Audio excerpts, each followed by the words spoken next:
4+4 offer. మొదటిసారిగా country delight పాలని 4 రోజులు ఆర్డర్ చేసిన వాళ్ళకి మరో 4 రోజులు ఫ్రీ. ఇంకెందుకు ఆలస్యం, యాప్ని డౌన్లోడ్ చేసుకోండి. Download the country delight app now. నమస్తే నాగేశ్వర. నమస్తే. రాజకీయాల్లో విమర్శలు చాలా హుందాగా ఉండాలి, కానీ ఆ పార్టీ ఈ పార్టీ అని కాదు, చాలామంది నాయకులు కాస్త శృతి మించే నోటికి పని చెప్తున్న పరిస్థితి. గతంలో చూసుకుంటే మనం కేసీఆర్ ముఖ్యమంత్రిగా ఉన్నప్పుడు ఆయన కూడా రేవంత్ రెడ్డిని ఉద్దేశించి చాలా మాటలు మాట్లాడారు, సన్నాసి అని అవి ఇవి చాలా మాట్లాడారు. అవన్నీ మనం ఇప్పుడు ప్రస్తావించుకోలేం. ఇప్పుడు కూడా నిన్న రేవంత్ రెడ్డి కేసీఆర్ను ఉద్దేశించి కొన్ని మాటలు మాట్లాడారు. ఆ మాటల మీద బీఆర్ఎస్ నాయకులు తీవ్ర స్థాయిలో విరుచుకుపడుతూ ఉన్నారు సార్. అదే స్థాయిలో ఒకసారి ఈ వివాదానికి కారణమైన రేవంత్ రెడ్డి మాటల్ని ఒకసారి స్ట్రెచర్ ఉందని అనుకుంటే ఆ స్ట్రెచర్ ఉందని వెర్ర వీగితే స్ట్రెచర్ మీదకి పంపించరు. ఇట్లే చేస్తే ఆ తర్వాత మార్చరికి పోతారు. అది కూడా గుర్తుపెట్టుకోవాలి. మీరు మాకు స్ట్రెచర్ ఉందని అనుకుంటే ఆ స్ట్రెచర్ ఉందని వెర్ర వీగితే స్ట్రెచర్ మీదకి పంపించరు. ఇట్లే చేస్తే ఆ తర్వాత మార్చరికి పోతారు. అది కూడా గుర్తుపెట్టు. కేసీఆర్కి ఒక స్ట్రెచర్ ఉంది, 10 ఏళ్ల పాటు ముఖ్యమంత్రిగా పనిచేశారు. ఆ తర్వాత అనారోగ్య కారణాల వల్ల స్ట్రెచర్ ఎక్కారు. ఇప్పుడు పద్ధతి మార్చుకోకపోతే మార్చురీకే పోతారు అంటూ కేసీఆర్ని ఉద్దేశించి రేవంత్ మాట్లాడుతూ ఉన్నారు. అంటే ఇది ప్రజలెవరూ హర్షించరు. ముఖ్యమంత్రి స్థాయిని తగ్గించడం అవుతుంది, తన గౌరవాన్ని తానే దెబ్బతీసినట్టు అవుతుంది. మరి రేవంత్ రెడ్డికి ఎవరు అడ్వైజ్ చేస్తున్నారో తెలియదు, కానీ ఈ రకమైన వ్యాఖ్యల వల్ల కేసీఆర్ పట్ల సానుభూతి పెరుగుతుంది, కేసీఆర్ పట్ల ఇమేజ్ పెరుగుతుంది. ఇప్పుడు కేసీఆర్కు స్టేచర్ ఉంది అంటే అది ఆ స్టేచరు చరిత్ర ఇస్తుంది. ఎప్పుడైనా ప్రజలు ఇచ్చిన స్టేచరు. ఎన్నికల్లో ఓడడము, నేను కూడా చాలాసార్లు చెప్పాను, ఓడిపోయినంత మాత్రాన పొలిటికల్ స్టేచర్ పోదు అని. గెలిచినంత మాత్రాన్నే పొలిటికల్ స్టేచర్ రాదు, ప్రాసెస్ అది. డెఫినెట్గా రేవంత్ రెడ్డి చిన్నవాడు, రేవంత్ రెడ్డి లెక్కన అని బీఆర్ఎస్ నాయకులు అన్నా తప్పే. ఎందుకంటే రేవంత్ రెడ్డిని ప్రజలు ముఖ్యమంత్రి చేశారు, అది మర్చిపోకూడదు. సో అలాగే కేసీఆర్ ఓడిపోవచ్చు, కానీ నేను మాజీ ముఖ్యమంత్రిగా 10 ఏళ్ల పాటు రాష్ట్రాన్ని పాలించిన నాయకుడిగా, తెలంగాణ ఉద్యమ రథసారథిగా, తెలంగాణ కంటెంపరీ పొలిటికల్ హిస్టరీలో కేసీఆర్ పాత్రను ఎవరు కాదంటారు. అందువల్ల ఆ రోజు కేసీఆర్ నాయకత్వంలోనే కదా తెలంగాణ వాదం మీద జరిగిన, తెలంగాణ వాదం ఆధారంగా జరిగిన పోరాటం. కేసీఆర్ తెలంగాణ పోరాటం మలిదశ జెండా పట్టుకొని ఉండకపోతే ఇవాళ కాంగ్రెస్లో, ఆ రోజు తెలుగుదేశంలో, బీజేపీలో ఉన్న నాయకులంతా తెలంగాణ జెండా పట్టుకునేవారా? రియాలిటీ మాట్లాడదాం. ఎందుకంటే మీరు చంద్రబాబు నాయుడు ముఖ్యమంత్రిగా ఉన్న సమయంలో అప్పటికి తెలంగాణ అనే పదమే అసెంబ్లీలో ఉచ్చరించడానికి వెనుకాడుతున్న రోజుల్లో తెలంగాణ జెండా మలిదశ ఉద్యమాన్ని పట్టుకున్నాడు. ఎందుకు పట్టుకున్నాడు? ఆయన మంత్రి పదవి ఇవ్వలేక పట్టుకున్నాడా, ఆయనకు రాజకీయ గుర్తింపు లేక పట్టుకున్నాడా? ఏదన్నా కానీ రాజకీయాల్లో అందరూ రాజకీయాల్లో మొత్తం నిస్వార్థంగానే ఉంటుందని అనుకుంటే పొరపాటు. రాజకీయాల్లో స్వార్థం ఉంటుంది, రాజకీయాల్లో వ్యూహం ఉంటుంది. బట్ ఏదైనా కేసీఆర్ మలిదశ తెలంగాణ ఉద్యమ జెండా పట్టుకునేదాకా తెలంగాణలో అన్ని పార్టీలు ఉన్న నాయకులు కూడా తెలంగాణ అనలే, మీకు గుర్తుంటే. అందువల్ల మనకు తెలంగాణ మలిదశ ఉద్యమాన్ని చేపట్టి తెలంగాణ రాష్ట్రాన్ని సాకారం చేసినటువంటి ఒక చారిత్రక పూర్వరంగంలో కేసీఆర్ పాత్ర ఖచ్చితంగా ఉంటుంది. నోబడీ కెన్ అండూ ఇట్ కదా. అందువల్ల దాన్ని స్టేచర్ ఉన్నది అనే దాన్ని మనం వెకిలిగా మాట్లాడాల్సిన అవసరం లేదు. స్టేచర్ ఇప్పుడు అలా ప్రజలు ఓడించిన స్టేచర్ కూడా ఉంది, లేదని ఎవరంటారు? 10 ఏళ్ల పాటు నాయకుడిగా ఉన్న తను ప్రజలు ఓడించారు, అది కూడా వాస్తవం కదా. అందువల్ల స్ట్రెచర్ కావచ్చు, ఇంకా ఏదైనా కావచ్చు, ప్రజలు ఇవ్వరు. ఎవరైనా జీవితంలో అందరము ఎన్నడో ఒకరోజు మార్చరికి పోవాల్సిన వాళ్ళమే కదా. సో అందువల్ల కేసీఆర్ ఎందుకు, అది నేనైనా పోతాను, ఎవరైనా పోతాం కదా. మార్చరికి పోను అని ఎవరైనా చెప్పగలుగుతారా ఈ ప్రపంచంలో? నేను మార్చరికి పోకుండా ఉండగలను. మార్చరి అంటే హాస్పిటల్లో ఉంటే మార్చరికి పోతారు, మార్చరికి పోకపోవచ్చు. కానీ మార్చరి అంటే ఏంటిది? మరణానికి దగ్గర. మరణం ఎవరికైనా తప్పదు కదా. సో మరణం అనేది అనివార్యం కదా. సో అందువల్ల మనం ఎప్పుడు కూడా ఒక వ్యక్తిగతమైన స్థాయికి మనం ఎప్పుడు మాట్లాడాలి. అందులో ముఖ్యమంత్రి పదవిలో ఉన్నప్పుడు అది శోభనివ్వదు. మరి రేవంత్ రెడ్డి ఎందుకు నోరు జారుతున్నాడో తెలియదు. కంబాటివ్గా ఉండొచ్చు, కేసీఆర్ ప్రభుత్వ విధానాల మీద అటాక్ చేయి, కానీ కేసీఆర్ని వ్యక్తిగతంగా టార్గెట్ చేయడం అనేది పొలిటికల్లీ కూడా కాంగ్రెస్ ప్రభుత్వానికి, పార్టీకి సూసైడల్ అవుతుంది. ఎందుకంటే ప్రజలు అధికారంలో ఉన్నప్పుడు ఒక వ్యక్తిపైన ఉన్న కోపం అధికారం దిగిపోయినాక ఆ వ్యక్తి పైన ప్రజలకు కోపం ఉండదు. ఇది కూడా మనం గుర్తుపెట్టుకోవాలి. సానుభూతి ఉన్నా లేకపోయినా కనీసం కోపం ఎత్తి ఉండదు. ఎందుకంటే ఆ సీట్లో ఉన్నప్పుడు కోపం ఉంటుంది. ఎందుకంటే ఆ సీట్లో ఉన్నప్పుడు అతను వ్యవహరించిన తీరు వల్ల కావచ్చు, అతను వ్యక్తిగా ప్రదర్శించిన యాటిట్యూడ్ అదంభావం కావచ్చు, యాక్సెసిబిలిటీ లేకపోవడం కావచ్చు, 1,000,000 ఫ్యాక్టర్స్ ఉండొచ్చు. కానీ సీట్లో లేనప్పుడు ఏమవుతుంది అంటే సమాజము అతని పట్ల కొంత మీరు అన్నట్లు కొంత సానుభూతి ఉండొచ్చు, లేదా ప్రతి మనిషి చేసిన పనుల్లో మంచి ఉంటే చెడ్డ ఉంటాయి. అధికారంలో ఉన్నప్పుడు ప్రజలకు చెడ్డవి గుర్తొచ్చినా అధికారం దిగినాక ప్రజలకు మంచి కూడా గుర్తొస్తాయి. సో అప్పుడు ఆ సానుభూతి పెరిగే అవకాశం ఉంటుంది. అందువల్ల అధికారంలో లేని వ్యక్తి పైన వ్యక్తిగతంగా టార్గెట్ చేస్తే అది అహంకారంలాగా కనబడుతుంది, కసిలాగా కనబడుతుంది. ప్రతిపక్షంలో ఉంటూ అధికారంలో ఉన్న వారిని టార్గెట్ చేస్తే అది పోరాటం అవుతుంది. అందువల్ల రేవంత్ రెడ్డి ప్రతిపక్ష నేతగా గడీల పాలన అంటూ కేసీఆర్ పైన ఫామ్ హౌస్ పాలన అంటూ జరిపిన పోరాటం అప్పుడు ప్రజలకు అది పోరాటంలాగా కనిపించింది, మా తరఫున ఉద్యమంలాగా కనిపించింది. కానీ అధికారం కోల్పోయి 1.5 ఏడాదిన్నర తర్వాత కూడా ఇంకా కేసీఆర్ వ్యక్తిగతంగా టార్గెట్ చేస్తే అది పోరాటం ఎట్లవుతుంది? అది ఆరాటం అవుతుంది. అధికారం నిలుపుకోవడానికి ఆరాటం అవుతుంది. ఆరాటాన్ని ప్రజలు అంగీకరించరు. ఆరాటమే కాదు, అది అహంకారం కూడా అవుతుంది. ఎందుకు మరి ఈ రకంగా అటాక్ చేస్తున్నారని. అందువల్ల ఇది ఖచ్చితంగా ముఖ్యమంత్రిలో ఉన్న అసహనాన్ని తెలియజేస్తుంది. సో ప్రభుత్వాన్ని నడుపుతున్న వ్యక్తులు కాస్త హయ్యర్ లెవెల్ నుంచి మాట్లాడడం వల్ల ఉపయోగం. అయితే రేవంత్ రెడ్డి ఇలా అన్నాడా కాంగ్రెస్ నాయకులు అనొచ్చు. ఇప్పుడు నేను చూసాను, దానికి రెస్పాన్స్గా కేటీఆర్ పిచ్చి కుక్క అని అన్నట్లు వచ్చింది పత్రికల్లో. అది కూడా ఇవాళ పేజ్ 1లో వచ్చింది. హరీష్ చాలా సీరియస్గా రియాక్ట్ అయ్యారు సార్. పిచ్చి కుక్క హద్దు మీరి ప్రవర్తిస్తోంది. సో హరీష్ అన్న అది 100% తప్పే. హరీష్ రావు స్థాయిలో అనాల్సిన మాట కాదు. హరీష్ రావుకు తెలంగాణ పాలిటిక్స్లో గౌరవప్రదమైన స్థానం ఉంది. పార్టీలకు అతీతంగా హరీష్ రావును వ్యక్తిగతంగా గౌరవిస్తారు కూడా. అలాంటి మరి ఆ స్థాయికి అతను కూడా కిందికి దిగడం అనేది చాలా పొరపాటు కదా. సో పొలిటికల్గా మీరు ఏమైనా అటాక్ చేయండి. అందులో కేసీఆర్ పైన రేవంత్ రెడ్డి వ్యాఖ్యల పైన వచ్చే సానుభూతి కూడా రాకుండా పోతుంది. ఇప్పుడు హరీష్ రావు ఇట్లా మాట్లాడినాడు అనుకోండి, ఏముంది స్ట్రెచ్చరు మార్చరి పిచ్చి కుక్క అన్న ఒకటే కదా, బ్యాలెన్స్ అయిపోతుంది. ఏమిటి మీకు పొలిటికల్గా బెనిఫిట్ ఏముంటుంది? సో అప్పుడు ముఖ్యమంత్రి కూడా ఒక రకమైన, రేవంత్ రెడ్డి కూడా ఒక రకమైన డిఫెన్స్ కదా. ఇప్పుడు నేను అన్నానంటే మరి నేను అనడానికి కారణం ఉంది కదా, ఇంకో ఇలా నన్ను రోజు అంటున్నారు కదా, చూడండి మీరు ఎట్లన్నారు అని ఆయన కూడా చెప్పడానికి వస్తుంది. రాజకీయాల్లో ప్రజలకు పార్టీలకు మధ్య ఘర్షణ ఉండాలి తప్ప పార్టీల మధ్య ఘర్షణ ఉండదు. ప్రజా సమస్య ప్రతిపక్షం ఎప్పుడు ఉండాలి అంటే నిన్ను వ్యక్తిగతంగా ఏమన్నా అననియండి, మీరు ప్రజా సమస్యలపైన పోరాడండి, అప్పుడు ప్రతిపక్షానికి గౌరవం పెరుగుతుంది. కానీ అధికారంలో ఉన్న వాళ్ళు వ్యక్తిగతంగా అంటున్నారు కదా, నేను కూడా వ్యక్తిగతంగానే అంటే అది ప్రతిపక్షానికి కూడా గౌరవాన్ని ఇవ్వదు. ప్రతిపక్షం ప్రజల పక్షాన మాట్లాడినప్పుడు మీకు గౌరవం ఇస్తుంది. అందుకే కమాండో ఎత్తుగడల్లో ఒక సూత్రం ఉంది, ప్రత్యర్థి నిన్ను కొడితే అది ప్రజలకు తాకాలి, ప్రత్యర్థి నీవు కొడితే ఆ ప్రత్యర్థికే తాకాలి అని. ఇప్పుడు ఇక్కడ ప్రజలకు తాకేది ఎక్కడుంది? ఇద్దరు ఒకరికొకరు కొట్టుకుంటున్నారు.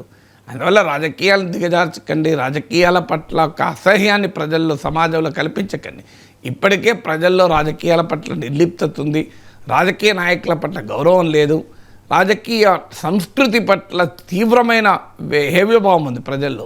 సమాజంలో మెజారిటీ ప్రజలు రాజకీయాలకు దూరంగా ఉంటున్నారు, రాజకీయాలు సహించలేకపోతున్నారు. ఇప్పుడు ఈ రకమైన డిస్కోర్స్ ఇంకా రాజకీయాల పట్ల వెగటు భావాన్ని కలిగిస్తుంది. అందువల్ల రేవంత్ రెడ్డి మాట్లాడినా, హరీష్ రావు మాట్లాడినా ఇద్దరు నాకు వ్యక్తిగతంగా మిత్రులే. అందువల్ల ఇద్దరిది తప్పే. ఎట్టి పరిస్థితుల్లో అలా మాట్లాడకూడదు. అది రాజకీయ సంస్కారం అనిపించుకోదు, రాజకీయ స్థాయి కూడా కాదు. అది మీరు you fight on policies. So KCR ప్రభుత్వ విధానాలపైన మాట్లాడచ్చు, రేవంత్ రెడ్డి విధానాలు మాట్లాడచ్చు. కానీ వ్యక్తులు వాళ్ళ సైజుల గురించి మాట్లాడుకుంటారు, వాళ్ళ ఎత్తుల గురించి మాట్లాడుకుంటారు, వాళ్ళ లావుల గురించి మాట్లాడుకుంటారు. అసలు అంటే ప్రజల సమస్యలపైన మీకు ఏం భిన్నాభిప్రాయం లేవన్నట్లు. సమస్య ఎక్కడ ఉందంటే ప్రజలకు సంబంధించిన అంశాలపైన పార్టీల మధ్య, నాయకుల మధ్య భిన్నాభిప్రాయాలు, విభేదాలు లేనప్పుడు ఏం చేస్తారు? ఇక వ్యక్తిగతంగా తిట్టుకుంటారు. సో వ్యక్తిగతంగా తిట్టుకోవడం దేనికి సూచన అంటే అందరే అనే దానికి సూచన. మీరు ఒకే తాను ముక్కలైతే వ్యక్తిగతంగా తిట్టుకుంటున్నారు అనే భావన కలుగుతుంది కదా.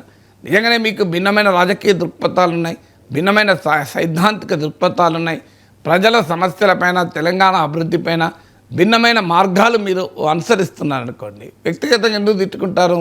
మీ దృక్పథం మీరు చెప్తారు, వాళ్ళ దృక్పథం వాళ్ళు చెప్తారు. సో మీకు ఏ దృక్పథం లేదనుకోండి, అప్పుడు ఏం చేస్తారు? వ్యక్తిగతంగా తిట్టుకుంటారు. సో అందువల్ల రాజకీయాల్లో ఎట్టి పరిస్థితుల్లో అంగీకరించాల్సిన అంశమే కాదు అది. అది ఏదైనా మీరు అది ఈ పదమైనా ఆ పదమైనా ఇవాళ పతాక శీర్షికలు మార్చరీలు పిచ్చి కుక్కలు చూసుకోవాల్సిన కర్మేంటి? సో తెలంగాణలో IT, BT, information technology, biotechnology, artificial intelligence, future city వీటిని మాట్లాడుకుంటున్న సమయంలో ఈ మార్చరీలు ఏంటి, పిచ్చి కుక్కలేంటి? గత బీఆర్ఎస్ నాయకులు రేవంత్ రెడ్డి మార్చి వ్యాఖ్యలపై స్పందిస్తూ అసలు కేసీఆర్ చాలా సంస్కారవంతంగా మాట్లాడతారు. గతంలో రాహుల్ గాంధీని హిమంత బిశ్వశర్మ బీజేపీ నేత నువ్వు రాజీవ్ గాంధీకే పుట్టావా అని చెప్పి రాహుల్ గాంధీ పుట్టుకను క్వశ్చన్ చేస్తే అప్పుడు కేసీఆర్ హిమంత్ బిశ్వశర్మని విమర్శించి ప్రధానిని క్వశ్చన్ చేశారు. మీ పార్టీ నాయకుడు ఇంతలా మాట్లాడుతూ ఉంటే మీ సంస్కారం ఏమైంది అని చెప్పి. అంటే కేసీఆర్ నిజమే, అది హిమంత్ బిశ్వశర్మ నోటికొచ్చిన మాట్లాడినప్పుడు కేసీఆర్ తప్పు పట్టింది నిజమే. కానీ అప్పుడు కేసీఆర్ ఏంటంటే బీజేపీ పట్ల వ్యతిరేకంగా మోడీ పట్ల పోరాట దశలో ఉన్నాడు. సో బీజేపీకి వ్యతిరేకంగా దేశమంతా తిరిగి అందరినీ కలుపుకునేటువంటి పనిలో పడ్డాడు. అప్పుడు స్టాలిన్, పవార్, మమతా వీళ్ళందరినీ కలిసేవాడు కదా. సో అందువల్ల అప్పుడు బీజేపీ వ్యతిరేక పాలిటిక్స్లో ఒక స్థానం కావాలని కోరుకుంటున్న సమయంలో కేసీఆర్ ఆ పని చేసిన మాట నిజమే. కేసీఆర్ ఏముంది, ఇప్పుడు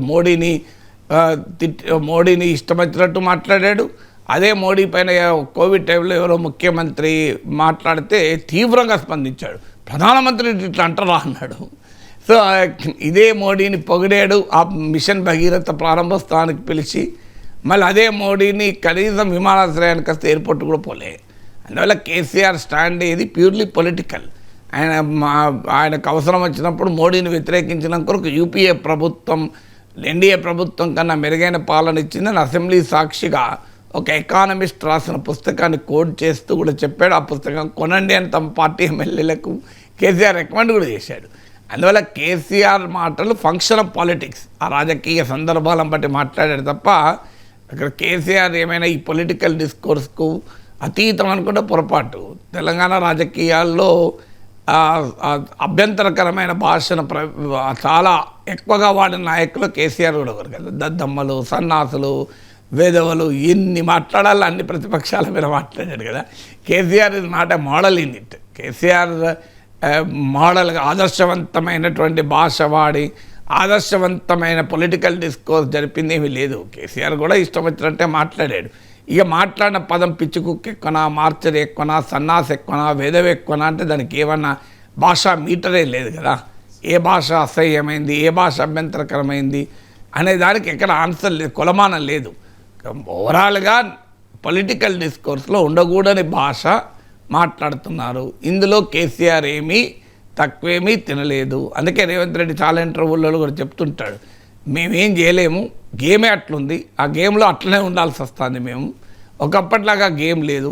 ఒకప్పుడు టెస్ట్ మ్యాచ్లు ఆడేవాళ్ళు, ఇప్పుడు T20లు ఆడుతున్నారు, మేము కూడా ఆడాల్సి వస్తుంది అని రేవంత్ రెడ్డి చాలాసార్లు చెప్పాడు కూడా. సో అందువల్ల కేసీఆర్ ఏదో ఆదర్శవంతమైన భాష మాట్లాడాడు అనుకుంటే పొరపాటు. అందువల్ల కేసీఆర్కి ఏమో అద్భుతమైన భాషా పాండిత్యం ఉండి కూడా అనేక సందర్భాల్లో ప్రతిపక్ష నేతలను ఉద్దేశించి మాట్లాడిన తీరు చాలా అభ్యంతరకరంగా మాట్లాడాడు.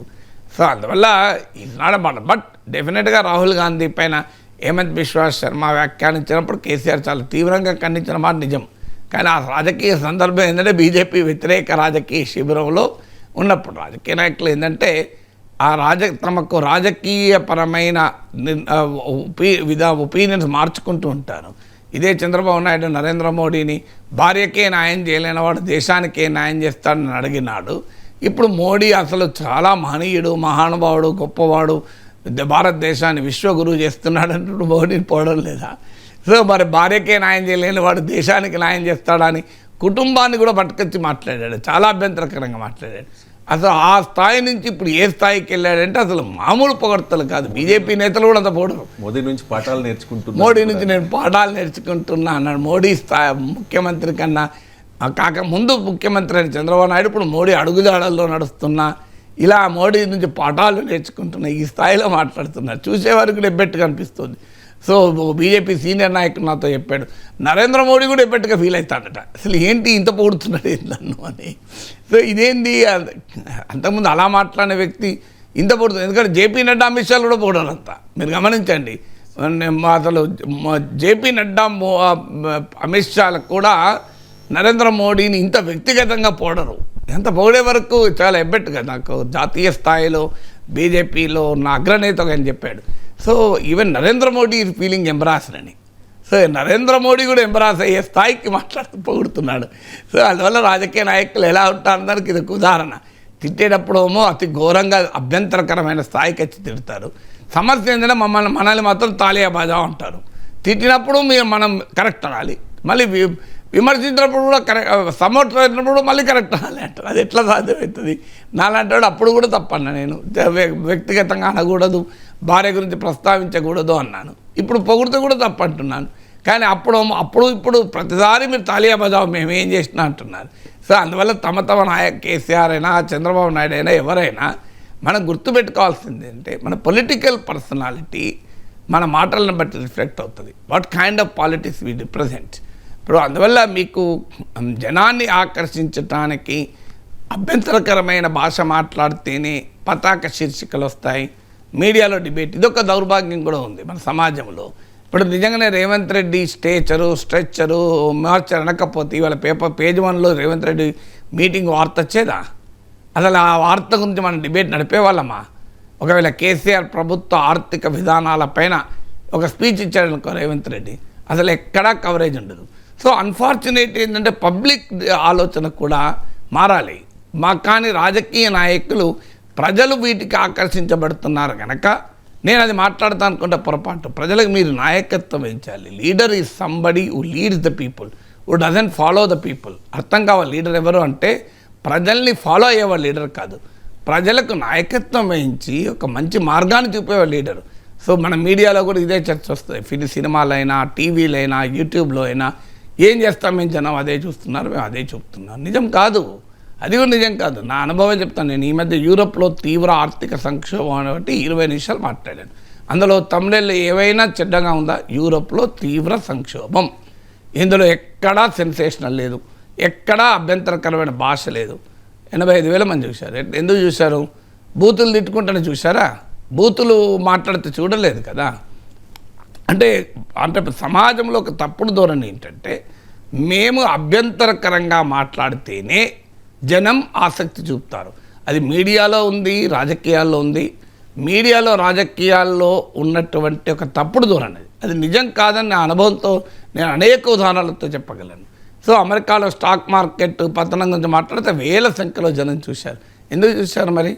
మీకు Henry Kissinger reverse strategy Trump అనుసరిస్తున్నాడంటే 50,000 మంది చూశారు. మరి ఇదంతా రాంగ్ నోషన్ కదా. తప్పుడు మాట్లాడితే బద్మాష్ అని, దొంగ, లంగా, లఫంగా అని మాట్లాడుతూనే చూస్తాను రా, తమిళ అట్లా పెడితేనే చూసినరా. అందువల్ల పాలిటిక్స్ అండ్ మీడియాలో జనరంజకంగా మాట్లాడడం నేర్చుకోండి. అభ్యంతరకరంగా మాట్లాడడం వల్ల ఆకర్షించాలని అవసరం లేదు. హుందాగా మాట్లాడి కూడా ఎలా ప్రజలను ఆకర్షించాలనేది పాలిటిక్స్ అండ్ మీడియా అలవాటు చేసుకోవాలి, ప్రాక్టీస్ చేయాలి.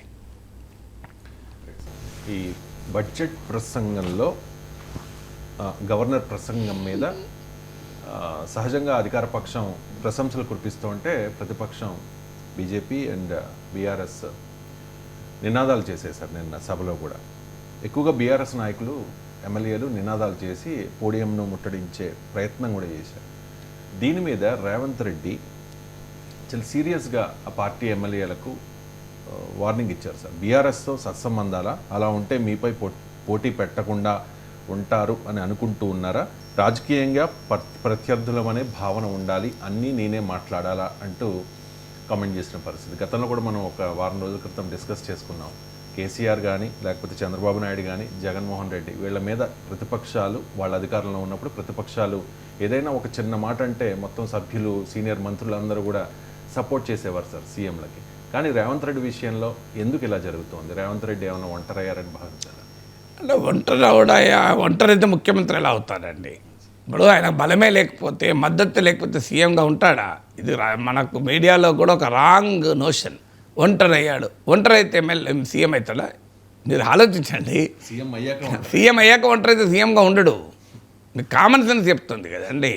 సో సీఎం అయ్యాక ఒంటరి అయితే సీఎంగా ఎలా ఉంటాడు చెప్పండి? ఎమ్మెల్యేలలో మద్దతు, మెజారిటీ ఎమ్మెల్యేల మద్దతు ఉంటేనే సీఎం అవుతాడు, సీఎంగా కొనసాగుతాడు కదా. ఒంటరైన మరుక్షణం సీఎంగా ఉంటాడా? పక్క వాళ్ళు రెడీ ఉండరా?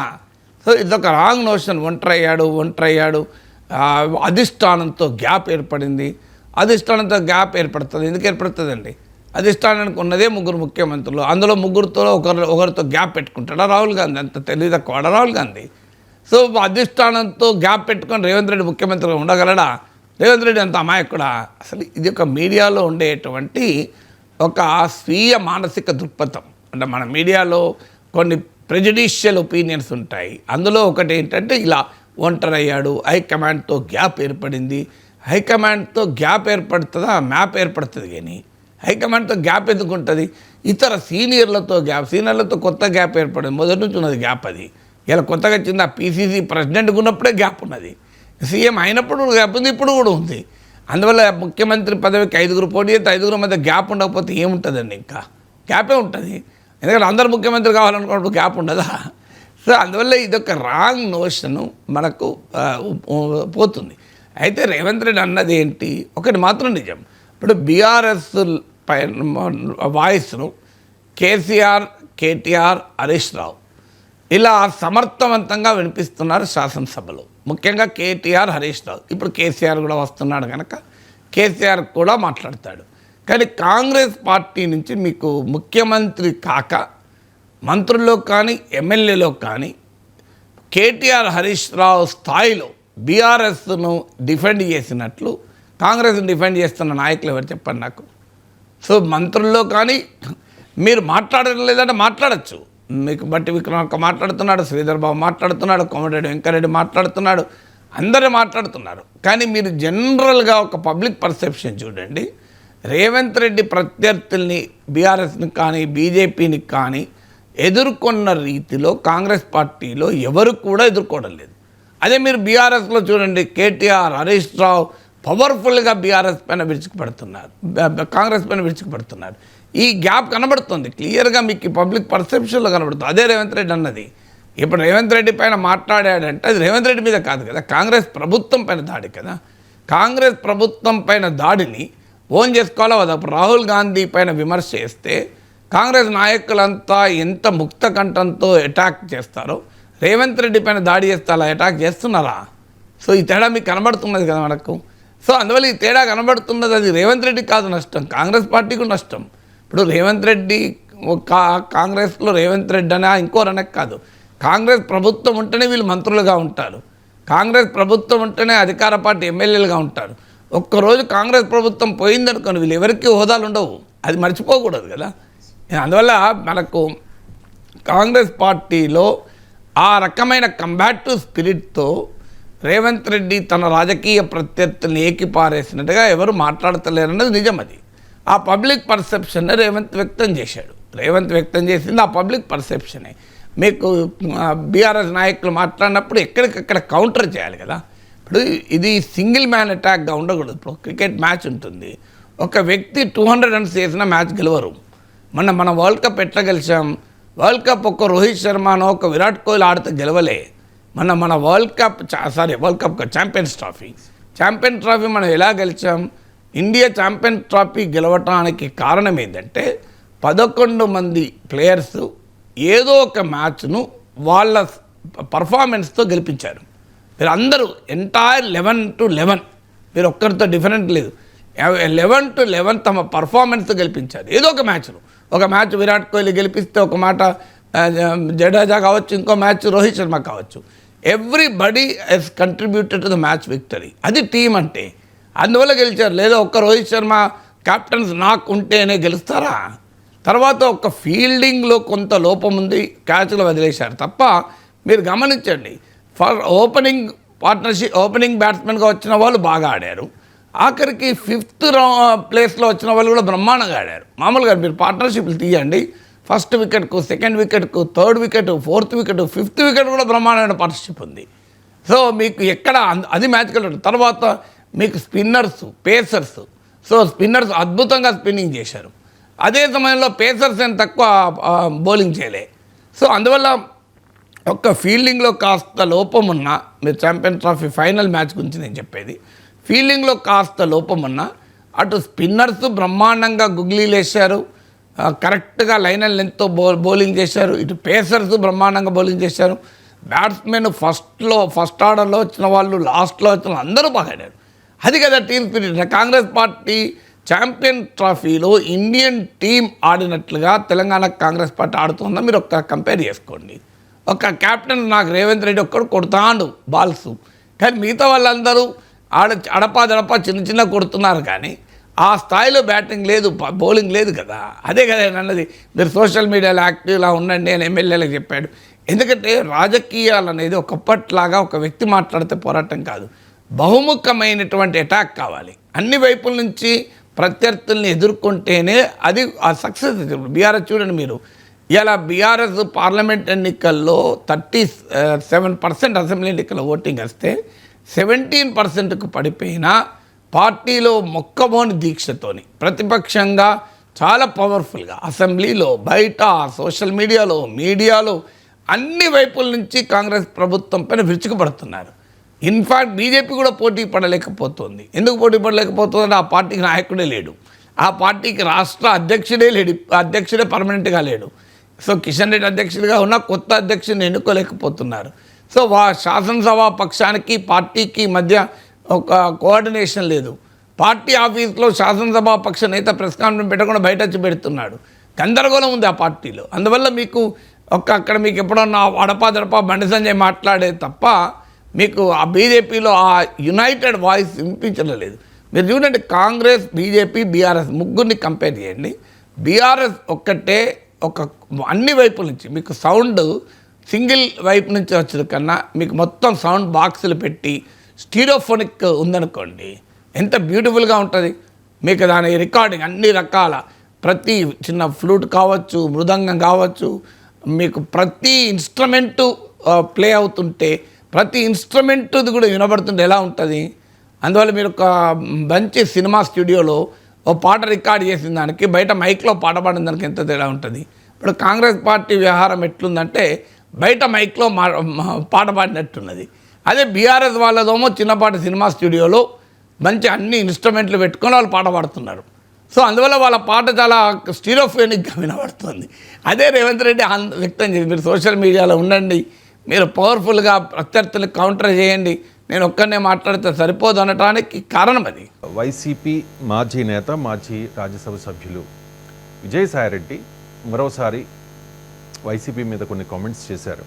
మనసు విరిగిపోయింది, మీ మనసులో నేనున్నాను అని అనుకున్నాను, కానీ నేను లేనని అర్థమైన తర్వాత నేను పార్టీకి రిజైన్ చేశాను, మీ చుట్టూ కోటరీ ఉంది, చెప్పుడు మాటలు వింటూ ఉన్నారు అంటూ కూడా జగన్కి క్లాస్ పీకే ప్రయత్నం చేశారు విజయసాయిరెడ్డి. ఒకసారి బయటకు వచ్చి జగన్మోహన్ రెడ్డి గారితో నేను మాట్లాడినప్పుడు నేను చాలా స్పష్టంగా చెప్పా, సార్ మీ మనసులో నాకు స్థానం లేదు, నా మనసు విరిగిపోయింది, మీ మనసులో స్థానం లేనప్పుడు ఈ పార్టీలో కొనసాగాల్సినటువంటి అవసరం నాకు లేదు, కాబట్టే నేను ఈ పార్టీ వదిలి వెళ్ళిపోతున్నాను. మీ చుట్టూ ఉండే వాళ్ళ చెప్పుడు మాటలు విని మీరు తప్పుదోవ పట్టొద్దు, మీకు ఎవరు నిజాలు చెప్తున్నారు, ఎవరు అబద్ధాలు చెప్తున్నారు అన్నటువంటిది మీరు పూర్తిగా అర్థం చేసుకోండి. అర్థం చేసుకొని మీరు నిర్ణయాలు తీసుకోండి. అప్పుడు మీరు ప్రజలకు ఉపయోగపడతారు. మీరు నాయకులు, అధినాయకులు, ముఖ్యమంత్రిగా 5 సంవత్సరాలు పనిచేసినటువంటి అనుభవం ఉంది. భవిష్యత్తులో కూడా మీరు ఇంకా ప్రజలకు సేవ చేయాలి. కాబట్టి ఈ చుట్టూ ఉండేటటువంటి వాళ్ళ మాటలు వినవద్దు అని నేను ఫోన్లో మాట్లాడినప్పుడు లండన్కి నేను చాలా స్పష్టంగా చెప్పాను. నా మనసు విరిగిపోయింది కాబట్టే నేను పార్టీ నుంచి బయట వచ్చా. నేను ఇంకోటి జగన్మోహన్ రెడ్డికి విజయసాయిరెడ్డి మరోసారి చెప్తూ ఉన్నారు.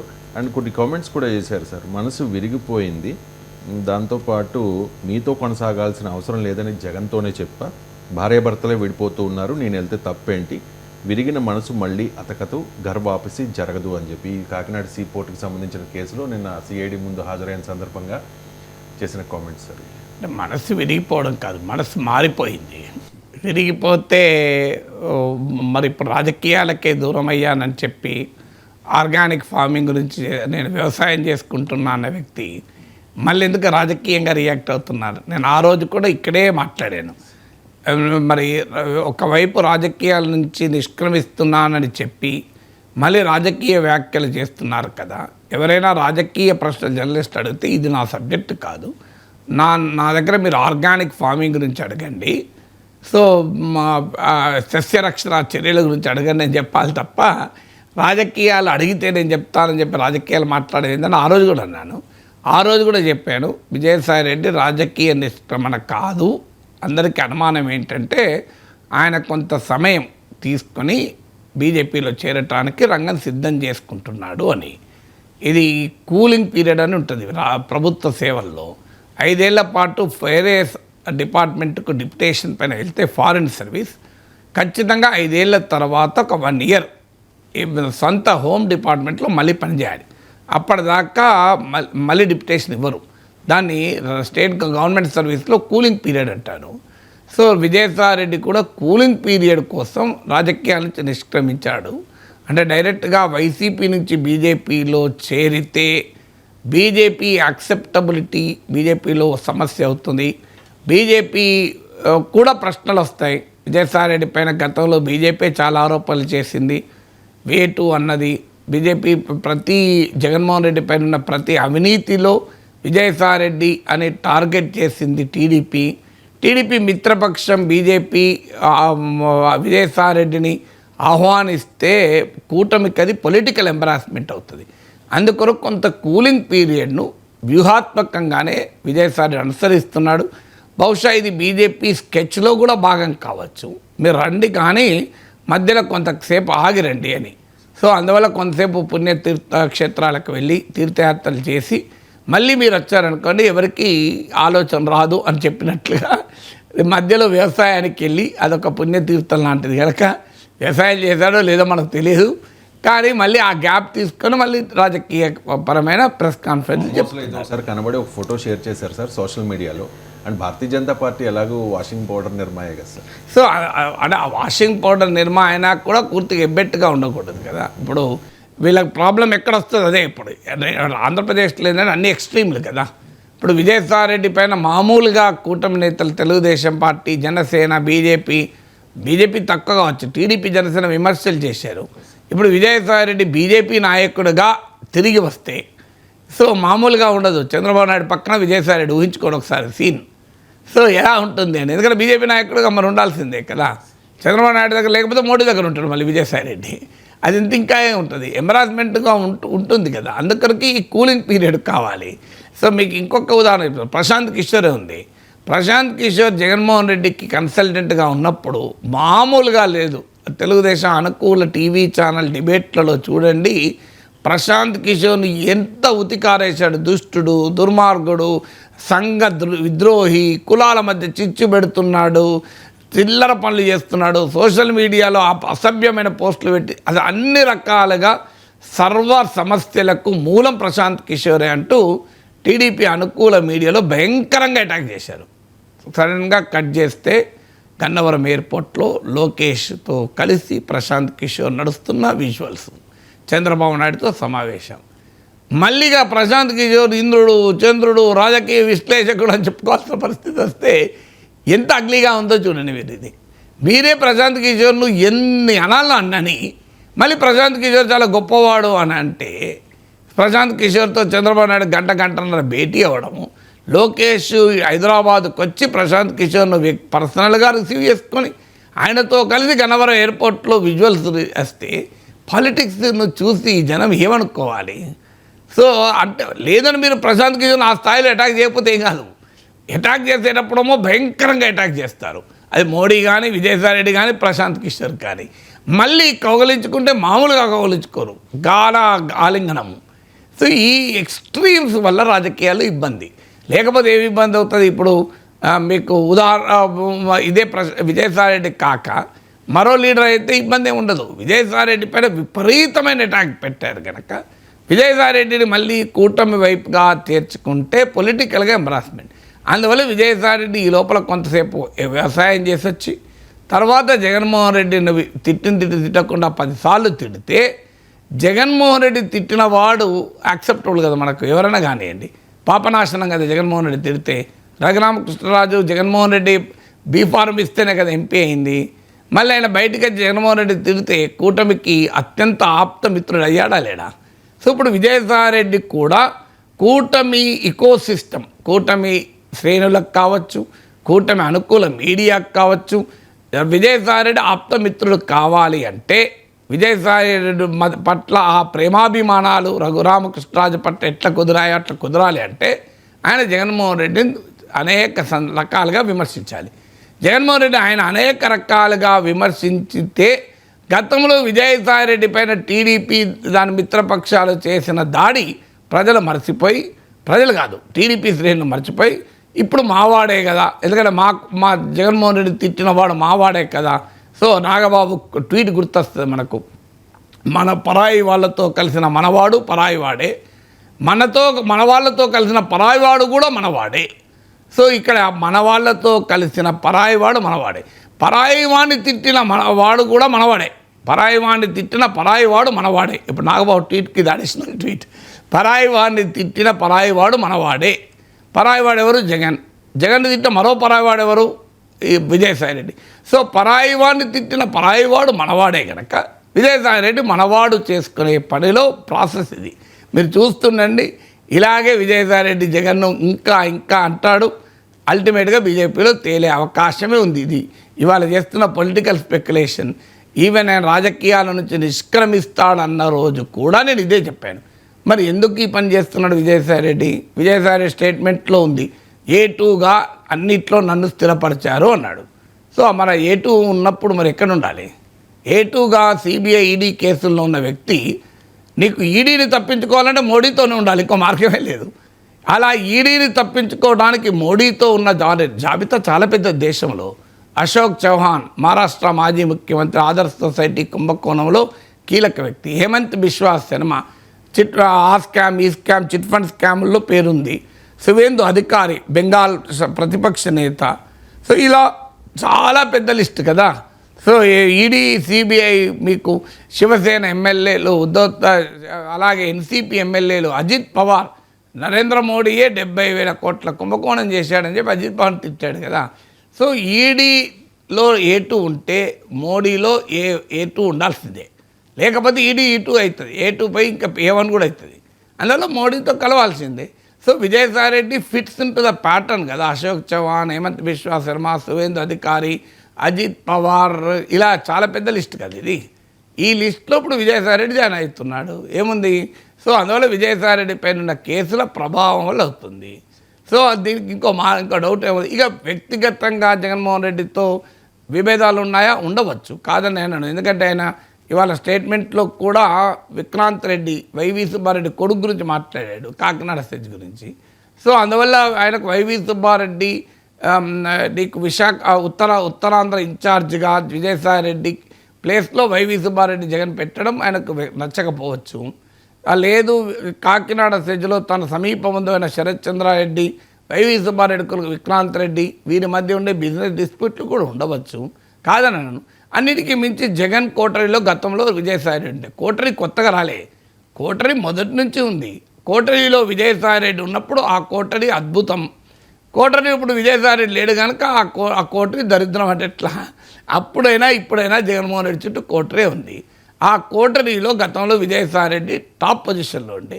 ఇప్పుడు విజయసాయి రెడ్డికి ఆ కోటరీలో పొజిషన్ లేదు. అందుకే అన్నాడు కదా, మీ మనసులో నాకు స్థానం లేనప్పుడు మీ పార్టీలో ఎందుకు ఉండాలంటే, మీ కోటరీలో నాకు స్థానం లేనప్పుడు నేను ఎందుకు ఉండాలి అని. సో అందువల్ల కోటరీ కొత్తగా వచ్చింది ఏంది? జగన్మోహన్ రెడ్డి చుట్టూ కోటరీ కొత్తగా ఏర్పడింది కాదు.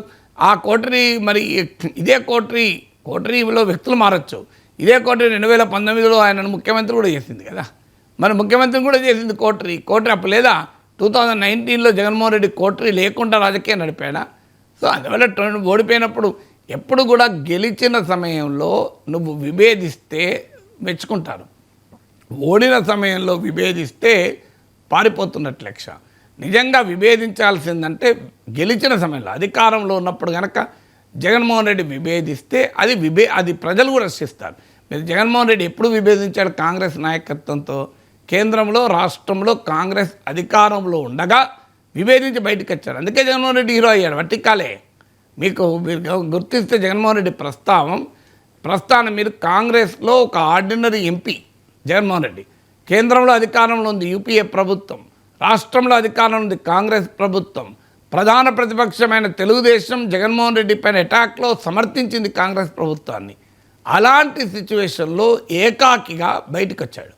ఏకాకిగా బయటకు వచ్చి పోరాడాడు కనుక ప్రజలు అభిమానించారు. 2012లో 12 సీట్లలో జగన్మోహన్ రెడ్డి ఎంబడి 12 మంది ఎమ్మెల్యేలు గుర్తు నాకు వస్తే 11 గెలిచిండు. అందరు డిపాజిట్లు గెలంతాయి. టీడీపీకి 5,000 ఓట్లు 6,000 ఓట్లు వచ్చాయి కొన్ని సీట్లలో. కాంగ్రెస్ డిపాజిట్లు గెలంతాయి. భారీ విజయాలు సాధించారు. ఎందుకు? అధికారంలో ఉన్న కాంగ్రెస్ పార్టీ పైన ఏకఛత్రాధిపత్యంగా పాలిస్తున్న సోనియా గాంధీ పైన తిరుగుబాటు చేశాడు. ప్రజలు యాక్సెప్ట్ చేశారు. అధికారంలో ఉన్నప్పుడు కనుక జగన్మోహన్ రెడ్డితో విజయసాయిరెడ్డి విభేదించి బయటకు వచ్చి ఉంటే విజయసాయిరెడ్డి పొలిటికల్ స్టేచర్ చాలా పెరిగేది.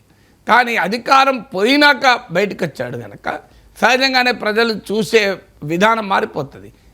అందువల్ల జగన్మోహన్ రెడ్డిని అధికారంలో ఉన్నప్పుడు అన్ని రకాలుగా ఉపయోగించుకొని జగన్మోహన్ రెడ్డి నిస్సహాయ స్థితిలో ఉన్నప్పుడు వదిలేసి వెళ్ళడమే కాదు రాళ్ళేస్తున్నారు అంటే ఇది న్యాయమా అని విజయసాయిరెడ్డిని అభిమానించే వాళ్ళు, జగన్మోహన్ అభిమానించే వాళ్ళు కూడా క్వశ్చన్లు మొదలు పెడతారు.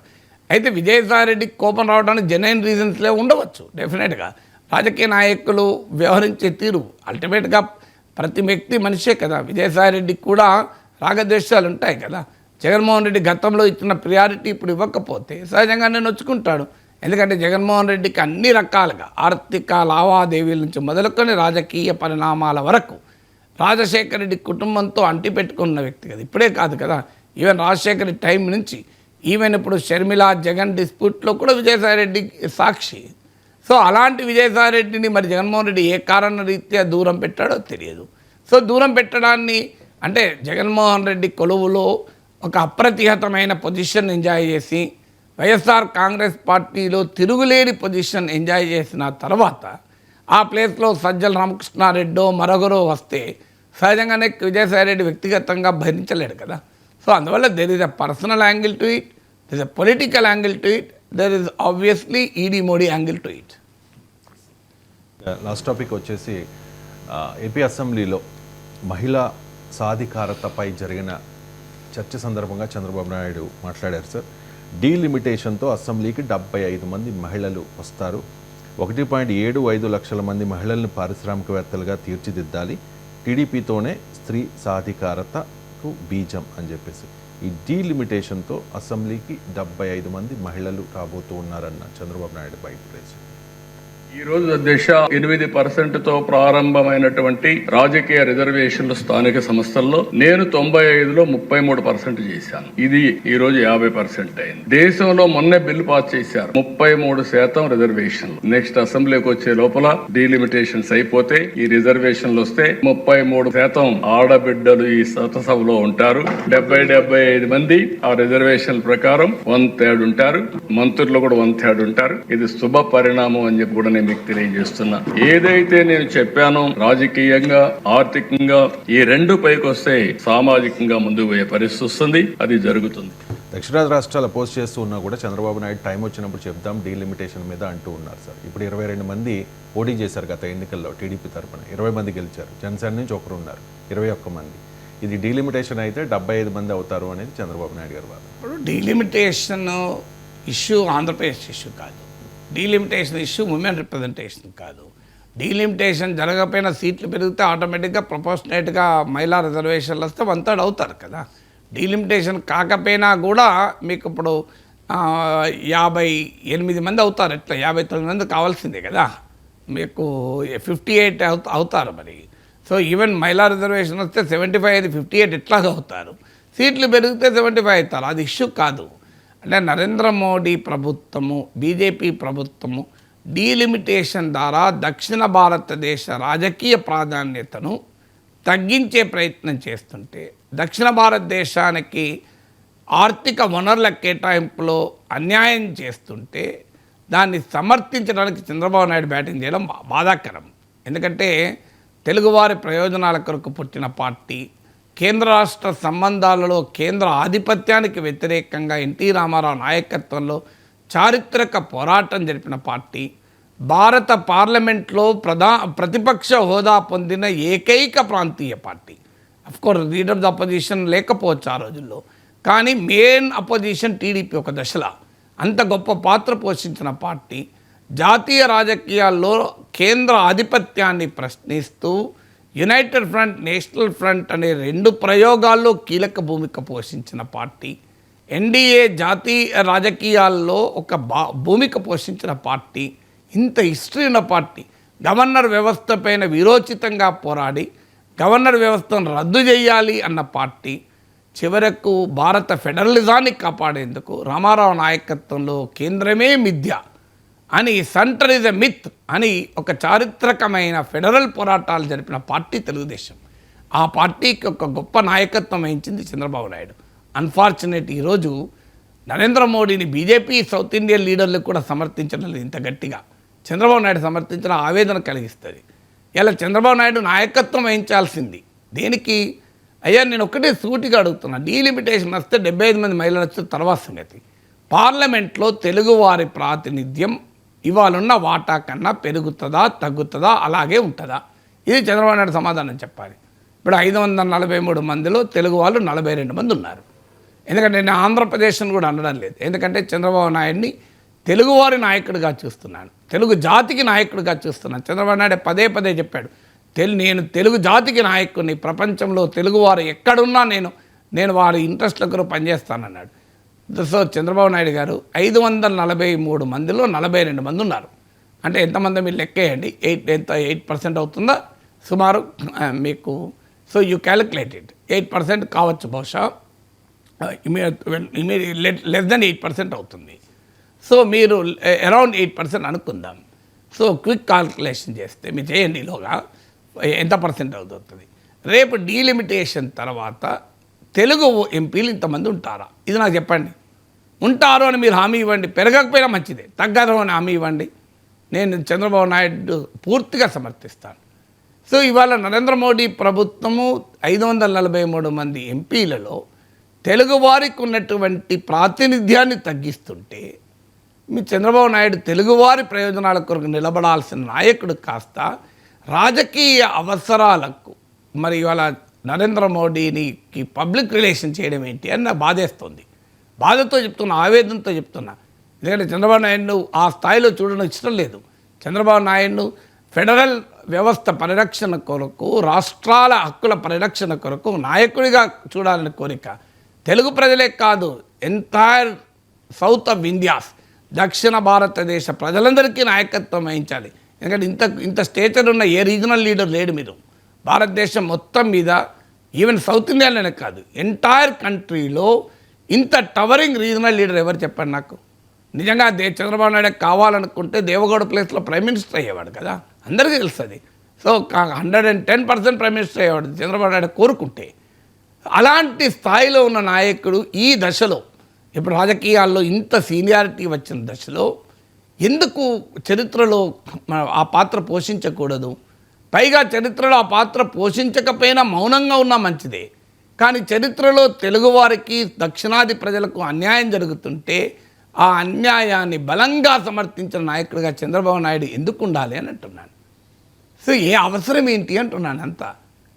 నిజంగా చెప్పాలంటే బీజేపీ సౌత్ ఇండియన్ లీడర్స్ కూడా ఇంత డిఫెండ్ చేయడం లేదు. మీరు గమనించండి, డీలిమిటేషన్ పైన any south Indian BJP leader Kishan Reddy కానీ, పురంధేశ్వర్ కానీ, బండి సంజయ్ కానీ, అన్నామలై కానీ మీరు డిఫెండ్ చేస్తున్నట్టు ఎక్కడ కనబడ్డారు? కర్ణాటక యడియూరప్ప కానీ ఒక్కరంటే ఒక్కరు డీలిమిటేషన్ మంచిది అని అంటున్నారా? మీరు చూడండి, బీజేపీ సౌత్ ఇండియన్ లీడర్స్ కూడా అంటలేరు. వాళ్ళకి తెలుస్తుంది, వాళ్ళకు కూడా నష్టమే. ఇక్కడ సౌత్ ఇండియాలో బీజేపీ నాయకులకు కూడా నష్టమే, వారికి అవకాశాలు తగ్గిపోతాయి కదా. ఇప్పుడు యూపీలో, బీహార్లో ఉన్న బీజేపీ నాయకులకు లాభం, తెలంగాణ, ఆంధ్రప్రదేశ్, తమిళనాడు, కర్ణాటక, కేరళ, పర్హాప్స్ ఈవెన్ హిమాచల్, బెంగాల్ కూడా అనుకుంటాను, లెక్కేస్తే పంజాబ్ కూడా అనుకుంటాను. అట్లీస్ట్ ఈ సౌత్ ఇండియన్ స్టేట్స్లో ఉన్న బీజేపీ నేతలు అయితే నష్టపోతారు కదా. అందువల్ల బీజేపీ నేతలు కూడా సమర్థిస్తలేరు డీలిమిటేషన్. మీరు గమనించండి, డీలిమిటేషన్ మీరు ఎక్కడన్నా చూడండి. ఏదన్నా సందర్భం వచ్చినప్పుడు తప్పక మాట్లాడితే ఏమో, కానీ ఇలా డీలిమిటేషన్ పైన స్టాలిన్ పెద్ద ఎత్తున అటాక్ చేస్తున్నాడు. కేటీఆర్ మాట్లాడుతున్నాడు, రేవంత్ రెడ్డి మాట్లాడుతున్నాడు. మీరు దీనికి కౌంటర్గా బండి సంజయ్ మాట్లాడాడా? మీరు చూడండి ఎక్కడన్నా. కిషన్ రెడ్డి మాట్లాడాడు దీనికి కౌంటర్గా, చూడండి. కేంద్ర మంత్రులు కదా ఇద్దరు, ఎందుకు మాట్లాడతలేరు వాళ్ళు? వాళ్ళకి తెలియక కాదు, వాళ్ళకు కూడా తెలుసు సౌత్ ఇండియాకి నష్టం జరుగుతుందని. సౌత్ ఇండియాకి నష్టం జరిగితే వాళ్ళు ఇక్కడ దక్షిణాదిలో ఉన్న భారతీయ జనతా పార్టీ నాయకులకు కూడా అవకాశాలు పోతాయి. అందువల్ల కిషన్ రెడ్డి, బండి సంజయ్, అన్నామలై, యడియూరప్ప, పురంధేశ్వర్ లాంటి బీజేపీ నేతలకు కూడా డీలిమిటేషన్ విషయంలో మోడీని సమర్థించడానికి గట్టిగా ముందుకు రానప్పుడు చంద్రబాబు నాయుడు ఎందుకు సమర్థించాలి? అసలు ఈ బిల్లు ఎందుకు కట్టాలి? మోడీ బిల్లు అసలు ఎందుకు ఇంత కట్టాల్సిన అవసరం ఏంటి? ఈ స్థాయికి మా తెలుగుదేశం పార్టీ కానీ చంద్రబాబు నాయుడు వెళ్ళాల్సిన అవసరం ఏంటి? మీరు సూటిగా లేదు, మీరు చెప్పండి. నేను అడుగుతున్నా ఒక సూటి క్వశ్చన్ అంతే. 543లో 42 మంది తెలుగు ఎంపీలు ఉన్నారు. తెలుగు ఎంపీల వాటా పెరుగుతుందా డీలిమిటేషన్ తర్వాత? మీరు కార్నెగీ ఫౌండేషన్ వాళ్ళ రిసెర్చ్ ఉంది, చాలామంది రిసెర్చ్ ఉంది. మీరు ఇదే 543 సీట్సే ఉంటే 1971 సెన్సస్ కాక లేటెస్ట్ సెన్సస్ కనుక తీసుకుంటే తెలుగు 542 ఉండదు. అది కనీసం ఒక 10 మంది దొరుకుతారు. పోనీ రేపు సీట్లు పెంచారు మనకు, ఎందుకంటే 75 వస్తారంటే అర్థం ఏంటి? సీట్లు పెరుగుతాయి అసెంబ్లీకి అని. పార్లమెంట్ కూడా సీట్లు పెరుగుతాయి, ఎందుకంటే పార్లమెంట్లో కూడా సుమారు 888 అనుకుంటాను. కొత్త పార్లమెంట్లో దాదాపు 900 మంది కూర్చునేలా ఫెసిలిటీ క్రియేట్ చేశారు. అప్పుడు ఏమవుతుంది? పెరుగుతుంది కరెక్టే. 543పై 843 కావచ్చు. కానీ ఏం జరుగుతుందంటే యూపీ 80పై 140 అవుతుంది, బీహార్ 40పై 70 అవుతుంది, తెలుగు వారిది 42పై 50 అవుతుంది. మరి తగ్గడం కదా ఇది. అందువల్ల చంద్రబాబు నాయుడుకి ఇప్పటికీ కూడా రిక్వెస్ట్ ఏంటంటే, చంద్రబాబు నాయుడు గారు మీరు చెప్పండి, నిజాయితీగా చెప్పండి, మీ పట్ల గౌరవంతో అడుగుతున్నాను.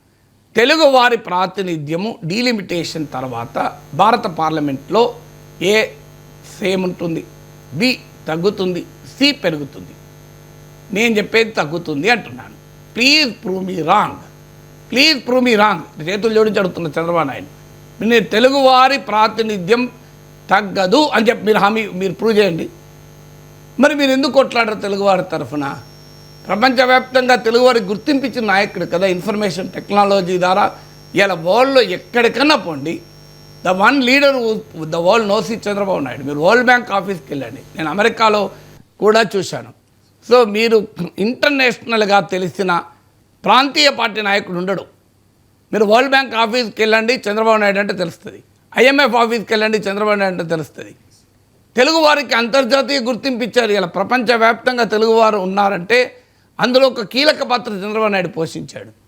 అలాంటిది మన దేశంలో తెలుగువారి రాజకీయ ప్రాధాన్యతను తగ్గించే డీలిమిటేషన్ మీరు ఇంతగా సమర్థించాల్సిన అవసరం ఏంటి అంటున్నా. చరిత్రలో ఇది మీ స్థానం తగ్గిపోదా? ఇది చరిత్రలో ఇంతటి కీలకమైన స్థానం కదా. ఎందుకంటే ఈ డీలిమిటేషన్ ఎప్పుడు జరిగింది? 1976లో జరిగింది.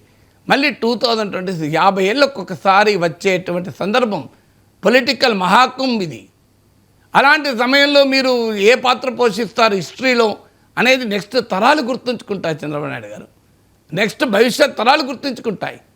అలాంటి పాత్ర పోషించమని అడుగుతుంటే మీరు రాజకీయపరమైన తక్షణ అవసరాల కొరకు ఏంటిది ధర్మ పోరాటాలు చేయాల్సిన సమయంలో ఇది ఇలా సమర్థిస్తే డీలిమిటేషన్ పట్ల ఒక పాజిటివ్ ఒపీనియన్ క్రియేట్ చేస్తానికి అసలు సంబంధం లేని అంశాన్ని, మహిళలకు 75 సీట్లకు సంబంధం ఉన్న అంశమే కాదు డీలిమిటేషన్. అది కాదు ఇష్యూ. డీలిమిటేషన్ వల్ల సీట్లే పెరుగుతాయి, ఎవరు అభ్యంతరం చెప్తానండి, సంతోషమే. సీట్లు పెరగడం కాదు issue. Political representation for south India తగ్గుతుంది, అది ఇష్యూ కదా.